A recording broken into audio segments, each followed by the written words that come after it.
Frisbee golf. Tossa mun juttu, joo.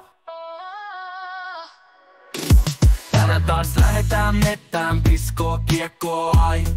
Että kun mun elämä on helppoa, ekalta väylältä birdie tai bogi. Kun vaimo soittaa en vastaa, sori. Ei oo aikaa naisia kisutella, kun pitää rundin jälkeen kiekkoi kiillotella. Kaveri laittoi mulle snapin, kun oli hakenut Power Gripiltä uuden bagin. Ai, että mä oon kadennut, lähden rundille ja toivotaan ettei tuu sade. Kun meikällä koittaa viikonloppu, mulla on mettää hitomoinen hoppu. Tää peli on se mun juttu, väylillä joka toinen on mut tuttu. Mun juttu ei oo pleikkari, sillä on aito frisbee-golfari. On uskomattoman taitava, edes bogit ei oo mun kortissa vaivana.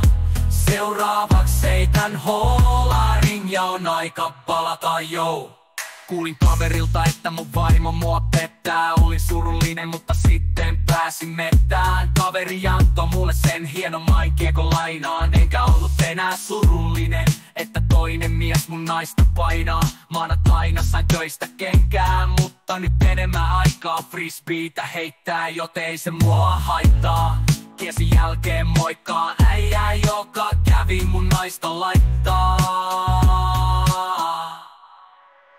On edelleen aito frisbee-golfari, mutta hieman säälittävä rukkari.